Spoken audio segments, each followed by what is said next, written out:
Welcome to Raising a Mogul with Tamara Zantel, a podcast for momagers. The perfect platform for moms with the desire to raise superstar children without losing themselves. We cover all things parenting, self-care, and of course, business. The only place on the web where you can come to get the confidence, the knowledge, and the tools you need to raise your young mogul. Here's your host, Tamara Zantel. I welcome you all to Raising a Mogul with Tamara Zantel. I am your host, Tamara Zantel, and I come to you weekly with tips, tools from thought leaders that can help you better nurture, support, and manage your young mogul. And this evening, I have a special treat for you. Guess what, guys? I have a Dadager, the first ever Dadager on the Raising a Mogul with Tamara Zantel TV show and podcast. I have Mr. Vernon Moxey. Vernon is the Chief Operating Officer of the Taylor Moxey Foundation. He develops educational programming for university, and he also is a business, pay attention, and etiquette consultant. Yes, it is true. He is an etiquette consultant, and he is here to share with us, and I am happy to welcome you. Hello, Vernon. Hello. Yeah, awesome. So the reason why I was so excited that Vernon agreed to be on the show this evening and decided to jump on with me as a bonus show is because oftentimes when we talk about kid entrepreneurship and our teenagers being entrepreneurs and kids, raising moguls, I speak to and come across and come in contact with, Vernon, mostly moms. I don't have the opportunity to connect with the dads and actually get a chance to pick your brain a little bit and tell me a little bit about what this is like for you, So tell us a little bit about yourself and your amazing family. Well, my name is Vernon Moxey. I'm from the Freeport, Bahamas. I'm from the Bahamas. I work for my daughter, Taylor Moxey. She's a 11-year-old entrepreneur, author, and philanthropist here in Miami, Florida. She's the founder of the Taylor Moxey Foundation, which keeps me busy. That's pretty much about it. I own an etiquette consulting firm, small etiquette consulting firm. And most of my time is devoted to helping building my daughter for the future. Wow. And I love the fact that the first thing you say is, I work for my daughter. She's 11 years old. How often have you stood up and said that in front of a group of people and people kind of pause say what? Yeah, I get it. I'm actually starting to get used to that with my family in the Bahamas. I was telling them yeah, I work for Taylor. And they in their mind, I think it's still processing even after all the success that she's had. It's that you work for her. And I'm like, yeah, I literally work for my child. I love that. So tell me a little bit about what that's like. So what is it like to transition from back and forth in one day from dad to employee to the same daughter, to the same little person that you're raising? What does that look like? I'll tell you, it's funny because you wear many caps and you do it when you have to. Part of the transition for me to actually go from saying, I had this experience a couple of weeks ago where when we were doing the Taylor Moxey library, my wife and I were in the meeting. I chose a color for the library. I thought it was a good color. And so one of the sponsors, he said, is that okay with Taylor? And this is when reality hits you when you just yeah, it's not about you, Vernon. But it's transitioning the balance. It's really easy. It's knowing when to say when and when to actually be quiet, when to walk away. That's good. Yeah, mom keeps the balance. That's for sure. Which is so important.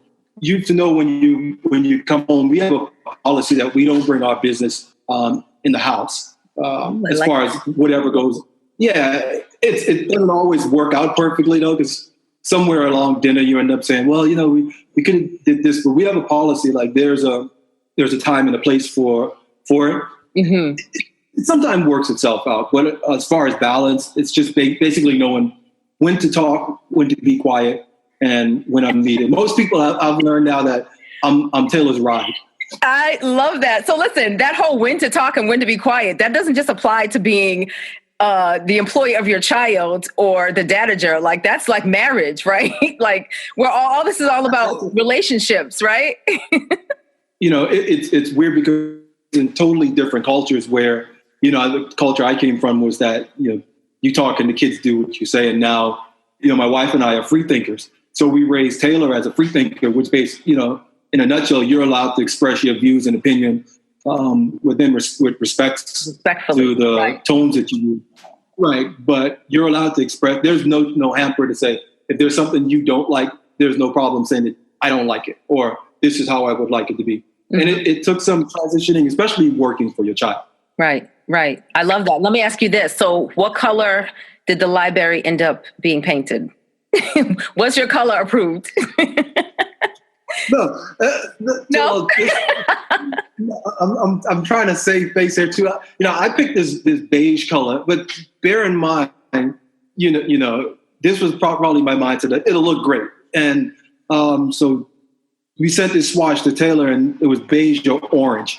And Taylor's telling me, take a picture. She's in a homeschool group, so her response to me was screenshot it and send it to me. Right. And the guy's looking across the table. We live in Miami, so there's like a lot of this machismo stuff. And he's looking like, man, this guy's getting punked. And, and so I screenshot it, and she looks and she said, we're going to go with orange. Taylor can be really diplomatic too. We're going to go with orange, Dad. And I say, but I have to admit, it turned out perfect. I love that. That's so funny. And I wonder, I was going to ask you how you felt about that, but considering you obviously are a gentleman that pays attention to the details. I've seen ladies and gentlemen that are watching, if you have never seen this man dress, his style is impeccable. So I would think that your daughter would feel safe with you picking the colors. But I love how she kind of we're just going to go with orange, so leadership, she's clearly a leader, right? Yeah, that's for sure. She was raised, before Taylor was even born, my wife and I knew what we wanted for Taylor. And so it's crazy to see a lot of the stuff sort of fall in place right now. And part of it was her being able to make choices at a young age. This carries over into adulthood. Right. Yes. I love that. So tell me a little bit more about that, Vernon. So the decision that you and your wife made to make a decision for your child, what is that like? And then when she, as she grows, how does this transition into her being a free thinker and being creative? And then what do you recognize? What do you see in her that you all decide that, we might have something here, we can develop this, and tell us a little bit about what she's actually gifted in, because I know she has a Taylor Moxey Foundation, and she's doing a lot of really good things in her community and around the world, but what started it all? Taylor actually she has a cupcake company. That's what really put her on the map. The cupcake company is doing so well that she has employees now. So now, you order Taylor's cupcakes and, you get cupcakes. You order Taylor's cupcakes and it's almost like Cake Boss. You want her to show up to deliver the cupcake. There's a fee now. So it's always weird because you always have adults that pay just Go Taylor, I love it. Yeah, it's this thing. I want to order her little cupcakes, and just they're not little cupcakes. It's a cupcake company. Now, these are the lures. Do you want to order cupcakes? It's fine. But the cupcake company is what started everything. And Taylor's been on every TV station that I can think of. But one of her dreams was to work with on the Food Network. So she's worked with Carla Hall, Bobby Flay, Marcus Anderson, Paula Dean. Wow. She's worked with all these. Yeah. And part of her passion is cooking, dancing, philanthropy. Right. Philanthropy came along where we were giving. I'm dyslexic. I think a lot of that's been publicized a lot. I have dyslexia. Okay. And we were given to dyslexia awareness before the cameras came. But Taylor was doing a campaign one time. And I'll tell you the backstory. I think I remember her saying that she can raise enough money to basically pay for my dyslexia to go away. So, I didn't have the heart to tell her it doesn't work like that. It doesn't work that way. How old was she? Everything started when Taylor was 8 years old. So she actually started after she was selling toothbrushes, disposable toothbrushes, before she started baking. And that's amazing. That's a whole cool thing. I love that. Someone called me out of the blue the other day, some parent, and say, I remember, she said, Taylor sold me these toothbrushes and she had her stump so well. She said, I remember reaching in my pocket and giving her $20 and saying, "This little girl is playing me." Wait, $20 toothbrushes? Yeah. $20 disposable toothbrushes? She was selling them for $1 a piece, but she bought them for 10 cents and marked them up for $1. I love it. Love it. So listen, really quick. So I just want to pull out. I love that this conversation we're having, and some of the things that I want to pull out of what you're saying is, first of all, where she is now, like you said, she's been on every major TV network. She's living her dreams, by meeting these superstar chef, Food Network, So you laid it out. I'm hearing goals. I'm hearing planning. I'm hearing you guys attacking her goals, and actually making her dreams come true as a team, as a family. In addition to that, it didn't start there. So she started with these disposable toothbrushes, right? Which some people would be like, oh, it's just a little thing. That turned into the cupcake company, which is a cupcake company. Like you can think it's cute if you want, but basically what Vernon said is like, it's a real business. Like she has employees. So I don't know. $40. Her company started with $40. My wife and I'll tell you a story. We live in Midtown. So it's like living in Soho with all these shops around. And so we would go down to Target every Sunday and buy these miniature $10 Barbie dolls. And I actually just got sick of them because she would strip them down and leave them around the house. So I really just got tired of seeing them around the house. So we get to Target, the routine. And I told us, I said, I'm not going to buy this toy for us. I want you to come up with a way to make your own money. This was supposed to be a life lesson. So we're sitting there. I remember we went to Starbucks. So we're sitting there and I took out this napkin and wrote a contract on the napkin. And I told her, I said, I'll loan you $20. I'll give you $20. I'll invest in $20 in you. My wife said, I'll match that and I'll give you another $20. But I wrote the contract on a napkin and had her sign it. And I was dead serious, like, you're going to pay me my money back. But that $40 turned into, I think she bought the products, baked the cupcakes. That Sunday she took them to church and sold them. So that was $175. And I think now, her company's close to $25,000 up just from a $40 loan. That's just for the cupcakes. That's not the books or motivational cards that she has in her speaker. Amazing. And she's how old? 11, right?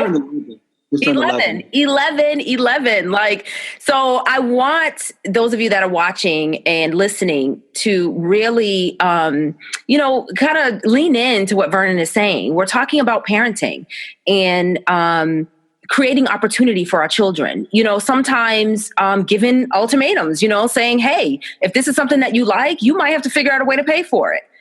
So like putting your foot down instead of just making it so easy all the time for our children to get everything that they want, create the space for them to, give themselves a break or create their own opportunity for themselves, and whether that could be a business where their focus is making money so they could buy miniature Barbie dolls, or it could be so that they can, raise this money and give back, and Taylor has done both. But most importantly, we're talking about the family unit and the role that her dad plays in this, and like I said before, one of the reasons I was so excited to talk to you, Vernon, is because I always see the moms. I always connect with the moms. I never get to see the dads that often, I'm still here. I see you.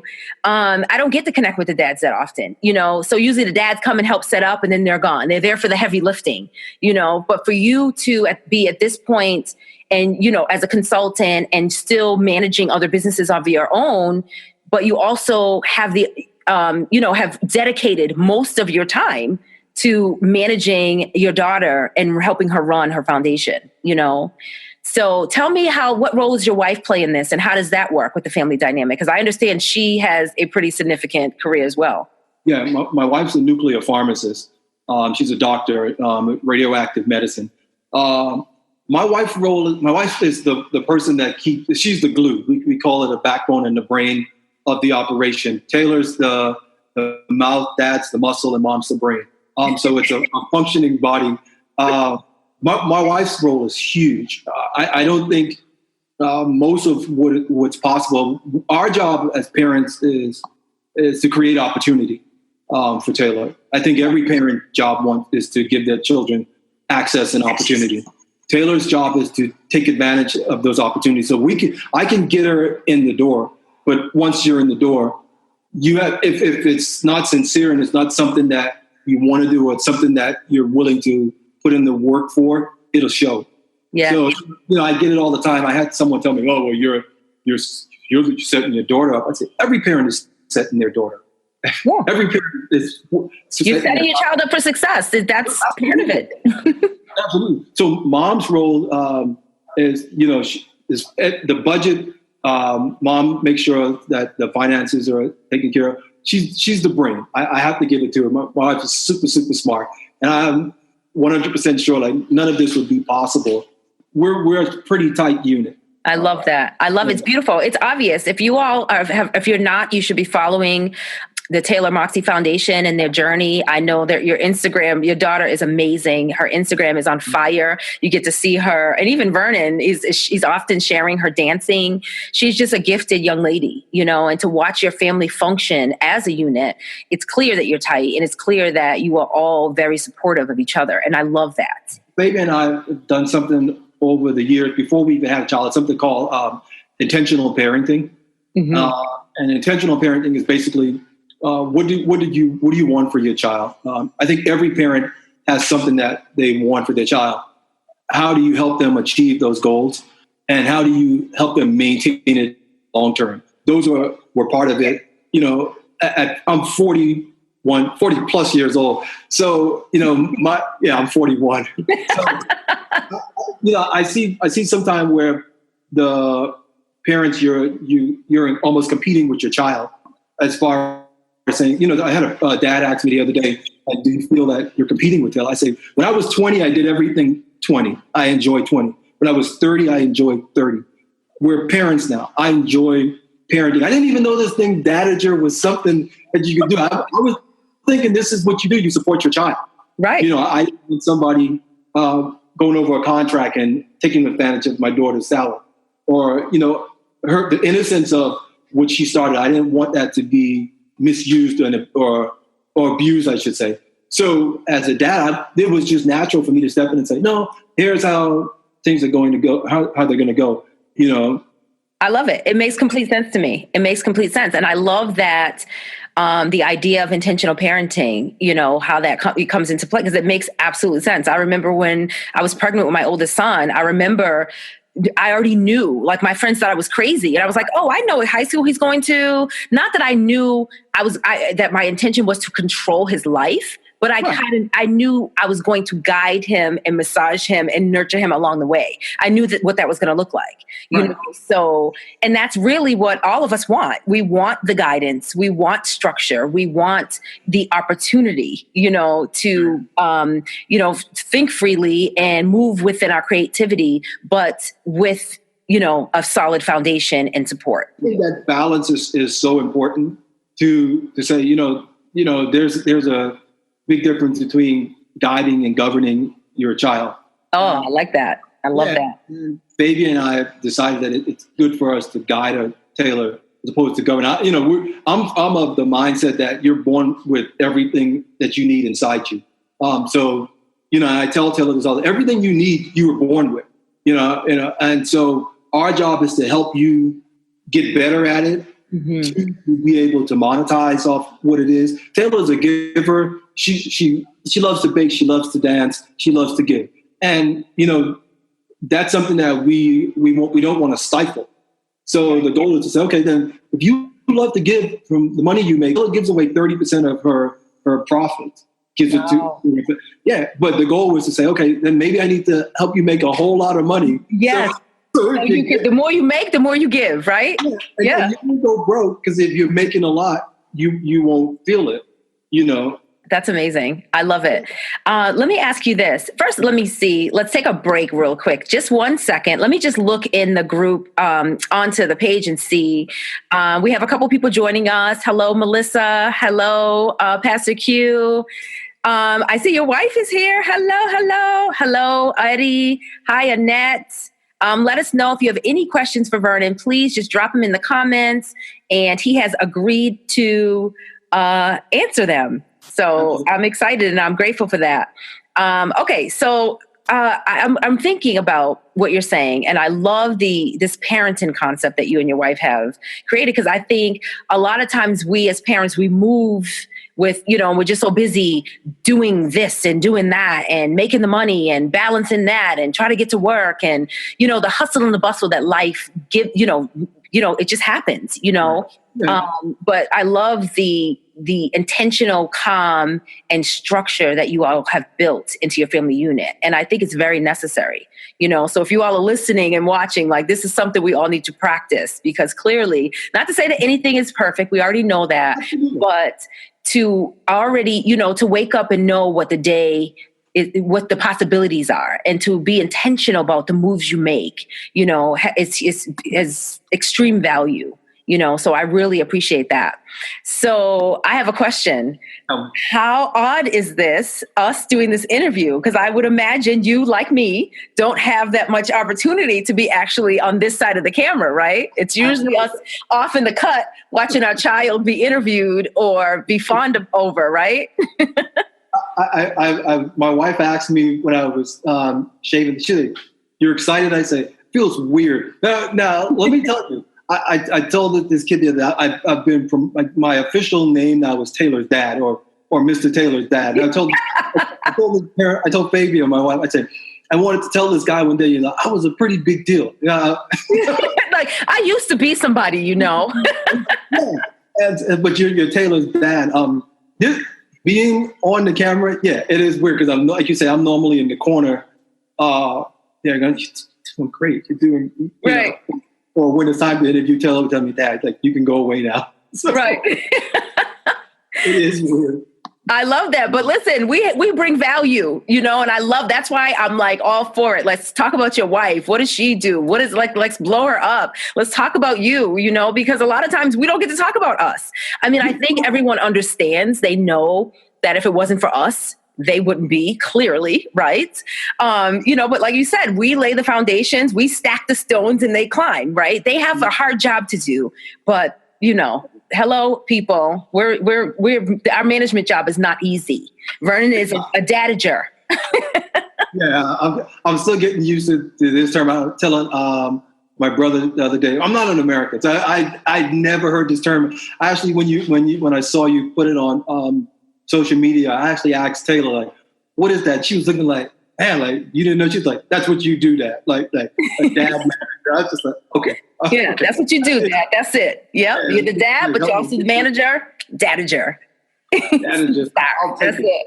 Right. Yeah. So what is, with this family unit and your wife having such a demanding job and you being a consultant and Taylor dancing and managing staff and all these things that you guys do on a day-to-day basis, what does that look like? What does your daily flow look like? And how do you, like... I like to set up a camera in our house too. And watch everybody run around. My day starts at 4:00 in the morning. It starts at 4 because I get up, I can meditate, I can have a cup of coffee. I check my emails. I'll check my company in the Bahamas and see how it's doing. So I get to do all that. I was telling my sister yesterday, I said, I do more by 9 o'clock than you do in your whole day. I know what that's like. Yeah. And people say, so what are you doing? What'd you do all day? It's like, I've been doing this for a couple hours now. It's only 10. But I get up at 4 now. And so 4 o'clock allows me to take care of anything that Vernon wants, even if it's sometimes just sitting and doing nothing and just having a cup of coffee. Right. That's that. I look over the plan for the day. What do we have scheduled? Taylor's a homeschooler also. She's homeschooled. So okay. All right. There's never a dull moment to say, we have a co-op, but there's always something to do. So, yeah. You're either going someplace or you're doing this or, that. So, I make sure that's squared away. Make breakfast. Mom is usually in the lab by 1 o'clock in the morning, so she's gone before me. Wow. So, wow. Yeah. Okay. Wow. So she's gone before me at 2 o'clock. At 2 o'clock, I know I get time to go back to sleep a little. But anyway, and then it's get Taylor up. Taylor's up like by 6:30, 7, and then the day starts. Whatever we have planned, like we go over while she's eating. Hey, this is what we have planned. This is what we're going to do. here's the game plan. What do you think? And then, what do you think? What do you think? I love that. Never short on words. It's almost like this. I was telling my brother the other day. When they say I would teach and tell about rhetorical questions. What you think? You have the freedom, but you're just like, man, do you always have to tell me what you? She will tell you. Listen, you created that. That was intentional. It was intentional indeed. By 9 o'clock we're into the day and we're doing it. Normally we're home in the house on a good day at maybe 9 o'clock. Okay. All right. Good. Okay. It's late, but it's not too bad considering. Yeah. 5 days a week she's dancing for close to 5 days. Wow. Yeah. She's a part of an apprentice group, a dance company. So it's like a step up, like almost like how they have feeder patterns for Alvin Ailey. They have companies. So she's an apprentice in a company called Miami Dance Collective. So they're there dancing for at least, I think, 4 or 5 hours per day. Wow. Wow. And business and school and social life. That's a part that no one. I was going there. I was going to say, let's talk about social. Yeah.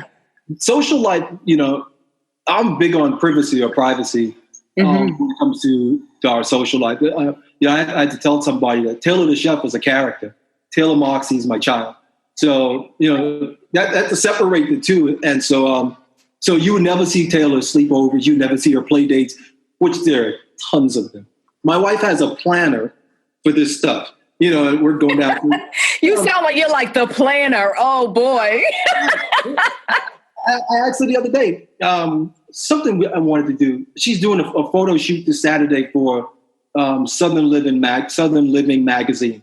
It's like a pretty big deal. Yes, it's a huge deal, Vernon.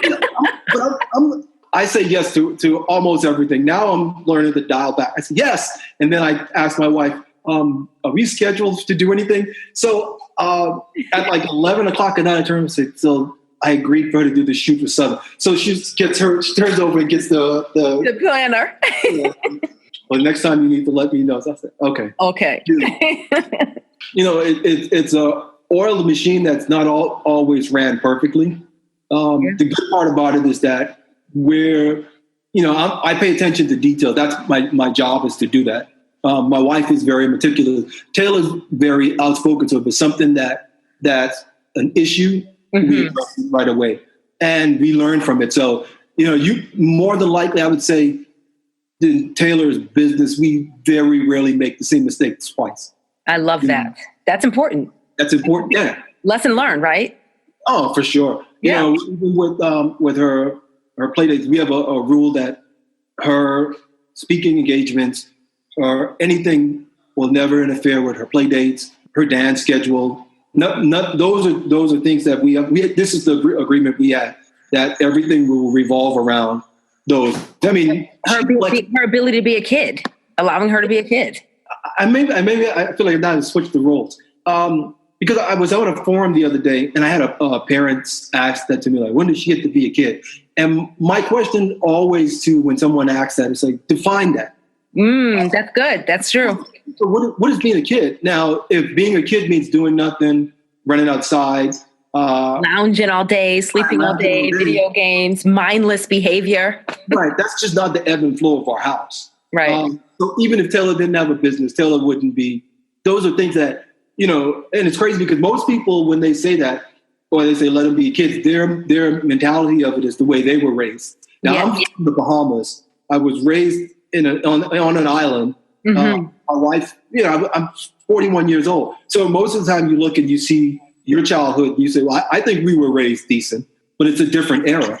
And so I take that into account. So when someone said, when did she have time to be a kid? I say, this is being a kid. Which kid do you know gets to bake cupcakes, hot dog with all these celebrities, hang out with their friends, go dancing, travel, make money, and I guess respectfully push her parents around in a bit. Exactly. Wrong color, Dad. Come on. The orange. That's to me. I look at Taylor's life with a form of admiration to say, man, I wonder if I were in a position at 9 years old or 8 years old, my parents saw a dream that I had and helped me live it, where would I be now? Where would I be now? Where would I be now? Yes. And I think that's important. I know we have a lot of parents watching, and I think that's a question that we can ask ourselves often. What do you wish that you had, and what desire did you have for yourself or for your former self? Just give it and pour it all into your kids, not that I don't want us to think about it as living through our children, because I don't know if you have, but I get that question a lot about, are you sure this is your dream and not, and it's her dream and not yours, kind of like that mentality of the father wanting the son to play football only because he never made the team or whatever, or the mother wanting her daughter to be a dancer because she always wanted to be a ballerina. Right. It's like, no, our kids are pretty clear about what it is they do and do not want to do. Someone asked me, who's the baker in your house? I say, none of us bake at all. Who cooks? My wife's a good cook. I'm a good cook, but there's a big difference. No one's hiring, no one's calling us to cook. So Taylor, this is her thing that she wants to do. It's so weird because when you hear that, they say, well, is this you? Yeah, and it's weird because you have parents that work a 9 to 5 who help their kids. You understand? In the sense of and I think the older I get, the more I understand it, that there can be a form of chest beating where you say, I work a 9 to 5, I help them. And then the approach where I have a successful company, and I was able to put my company aside, put my personality aside, put everything aside to say, if I were to try to say, oh, I'm going to help her with her business, believe me, it would clash. Right. Because what I do and Taylor, these are two separate worlds. Mm-hmm. And so I put all that aside to say, you know what? I'm gonna help my child, but I'm gonna support you in the way to say, listen, it's almost like a reincarnation in the sense you're a smarter, stronger, quicker version of me. Yes. So you get to look and you say, wow, there's an admiration for what Taylor's accomplished. And I look at the younger Vernon and say, boy, if your parents knew what you know when you were 9. Right. That's amazing. I love that. I'm so excited that the people that are watching have the opportunity to hear you say these things and for you to give us some insight on how you and your wife manage it all, and how you all run your systems, because that's really, when we talk about managing, I joke with the momager and the dadager, but it's true. I make fun of the name and all that, but we're parents, but we're also managing our children. And I say this all the time, that even whether your child is a celebrity or a superstar baker or runner or dancer or singer, whatever, you still have the job of management. Absolutely. That just comes along with, it's like the manual, that manual we don't get when the kid gets here. It's like chapter 1, like managing it all. How's it all going to work together? So I want us as parents to really understand our role in our children's lives, respect our roles, and just not be afraid to do the work, and I think the whole free thinking and the intentional parenting, a lot of parents, they don't consider those things because they didn't grow up with those things. So like you said, we're in a new day. It's a new era. It's time for us to be a little bit more creative in our thinking and our parenting and the way we are considering how we want to raise these children. And think about, what kind of adults do we want them to be? What kind of teenager do you want he or she to be? What kind of mother, what kind of father do you want them to be? And start there, and kind of teach to that, support them in that, it's important. And I appreciate you sharing your experiences with us. Look, life is happening now. My parents and my wife's parents, it was almost like the mindset of when you get 18 now, they teach you responsibility. And so I was telling his dad, I asked him, what age should I have her go after her dreams? When she's 18? So you build habits already that now you might try to undo. So Success is a DNA in our house. You walk past the walls in our house, there are quotes on the walls. I sent Taylor a text the other day that said, own or be owned. And And that's the reality of it. You know, Taylor's homeschooled, and there's a system, and you put your kid in a system. And I have nothing against an educational system. Obviously, I was part of it, but I know the workings of it. Also, it is a system, and if you're not systematically controlling your child, somebody else will. Right. And so it's just that simple to say, well, if you're not guiding them and guiding them to where you want, somebody else will. And most of the time, you know, and there are cases where it may not always turn out in your favor. Right. You're right. It sounds like it's what you're talking about is making different choices, really. Like we have a choice, you know, and you choose what you want for your child, you know, and that's exactly the reason why we made the transition to homeschooling as well. I mean, in addition to running a business and traveling and all the things and the flexibility that it affords, but I want it to be, my husband and I, we want it to be more intentional and aware of what was being, I've never seen you. You've never seen him? I know you're married. I know. Yeah. Like some lady asked me the other day, she's, for you doing, this was a couple of years ago, you do such a great job as a single father. I said, what are you talking about?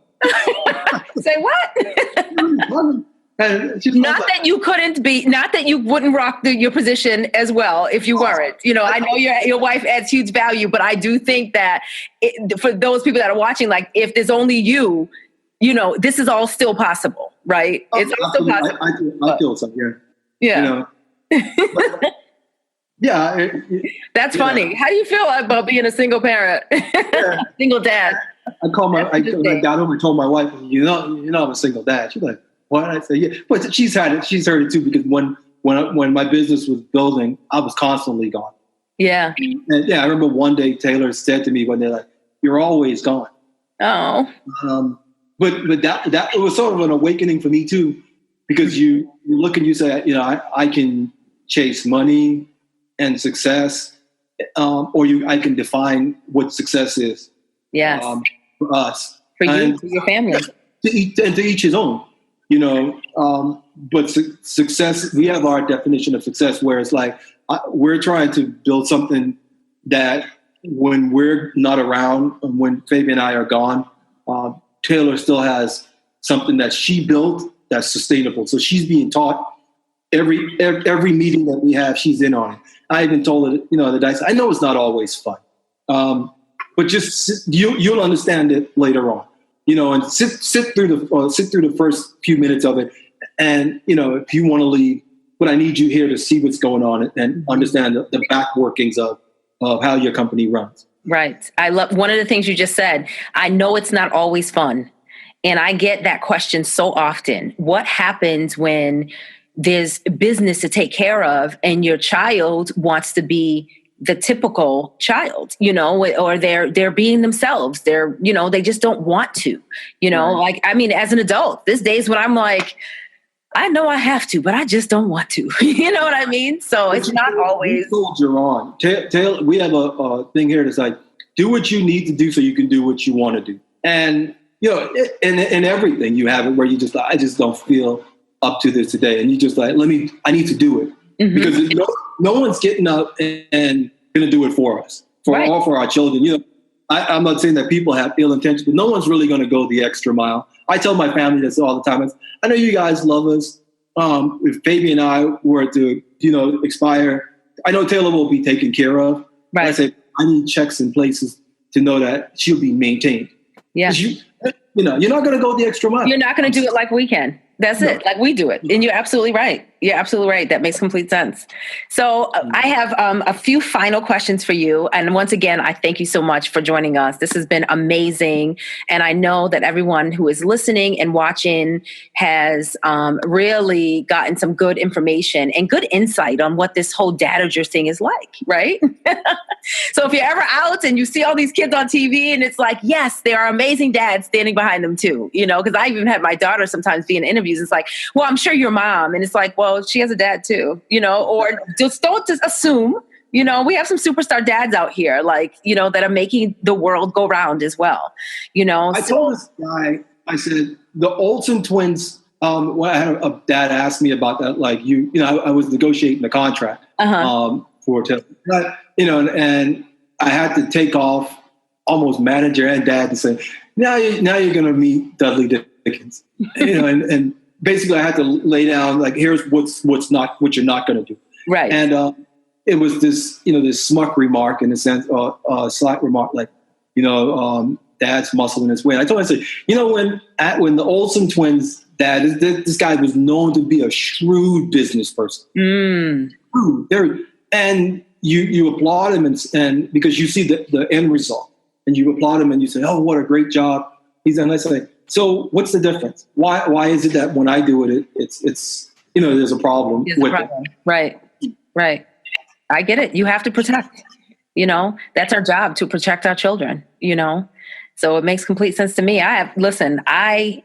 They need the structure, and they need to know that we're there to not only guide them through all these processes, but also to support them and to make sure that they come out through these things unharmed. And like you said, with her being in the meetings, she can sit in the next meeting and remember and learn as she grows. So I think that's another lesson here. Bring the kids in, so we could be on the phone negotiating the deal, the modeling contract, but they need to be a part of that as well. Because if they don't learn it, if something happens to you, or if you decide you want to move in a different direction, everything shouldn't just stop. So the children, they need to learn how to also manage their business. So if we're the managers, we're the momagers, the dadagers, but the children still need to learn how to manage their own business, So Vernon, what would you say to any parents that we have that might be watching or listening that are just starting out and they're trying to figure out how to manage or support their child's huge dream? What would you say to them if they're feeling doubtful, or they're not sure if they have enough energy, if they can fit it into their life, and oh my gosh, she wants to make jewelry, or oh my goodness, he wants to sell cookies, or he wants to have a lemonade stand. How is this going to work? What would you say to them? I would say take your children's passion seriously.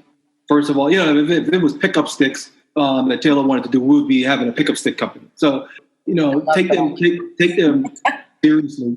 I always equate it to say, if I can get up and build somebody else's empire of any sort, to put 8 hours into someone else's building their dream, surely I can put time into building my child. Yeah.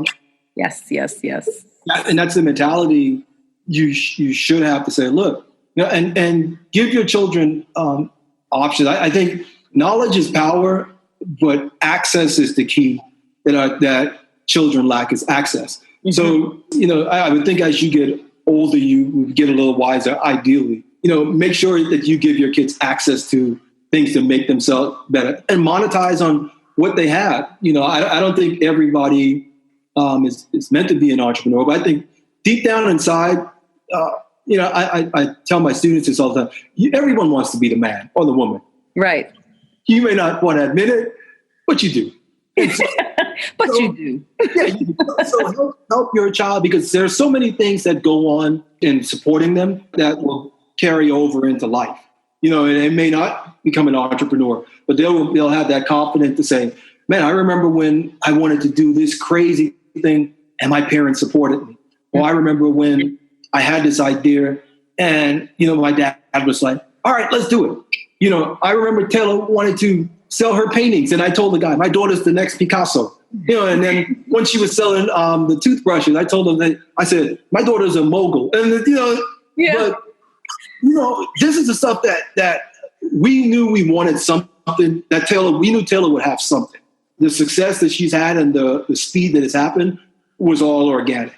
Mm-hmm. The energy behind it was that, trust me, mom and dad were jumping and dancing and enjoying every single moment of it, just like Taylor. So it's like, don't take yourself too serious. I think sometimes, especially with social media, it's easy to put off something that you're not. Right. The highlights. Yeah. Don't take yourself too serious. Today your daughter may be selling cookies and say, I don't want to do this anymore. That's okay. I think the thing is, like, if you start something, finish it. But what I say to a parent, support your kids, because if you don't build your children, believe me, somebody else will. There's when I saw that, it struck a nerve with me when I said, own or be owned. Yes. And own or be owned. Yeah. I love that. That's you. I mean, I think I've said I love that like 8 times in the last 20 minutes because I'm just like, that's good. I love it. That's good. That's good. Thank you so much for that, Vernon. So I have another question, and it's in regards to legacy. I know we talked a little bit about legacy and the importance of legacy. So what would you say that your young mogul, what would Taylor say the legacy you are leaving for her would be? That's a question that actually keeps me up at night. Legacy. Taylor's an only child, so we don't have to think to say, well, my son, if you don't do it, my son would take it over. I think Taylor would see that, would say my dad positioned me in the best possible positions to be successful. Not even my dad, my parents positioned me to be in the best positions to be successful. My parents allowed me to have access. So the legacy would be, my dad was my mom. They were builders. They built a wall for me to stand on, and look over. And they put checks and balances in place.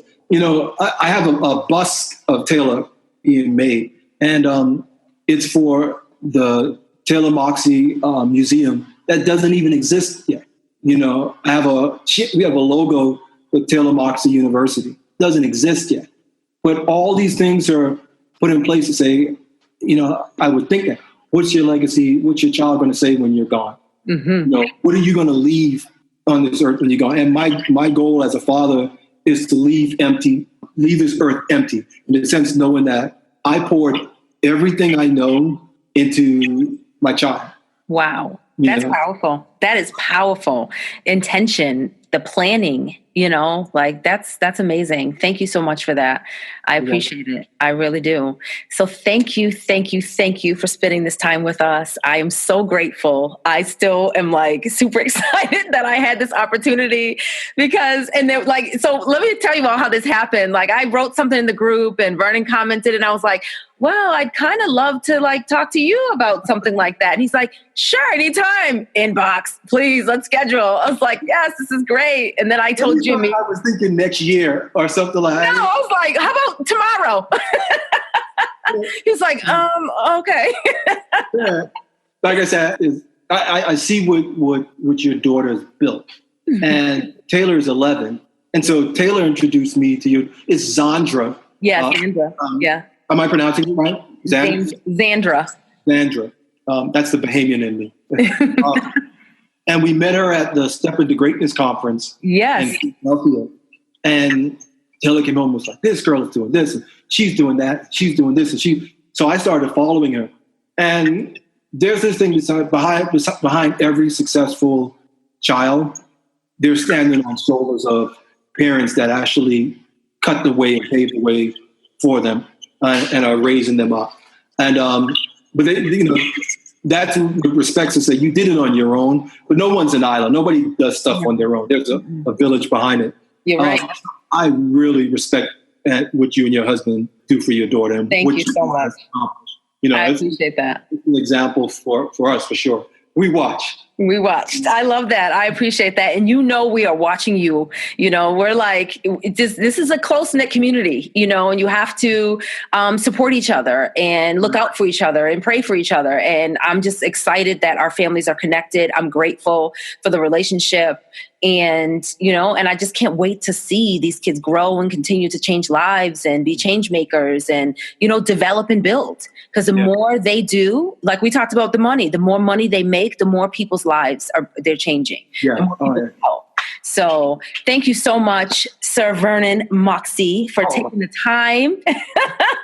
Look at that tie. I love it. For taking the time to chat with us this evening and pour upon us your wisdom and being the ideal Dadager. I am just so proud to say that I know you, and I'm grateful for the opportunity. Well, the feeling's mutual. Thank you so much. Thank you. Setting an example for us. We're new to this. We're babies to this industry. You guys are, you and Gabrielle and the rest of you guys are, almost like the godfathers, the godmother.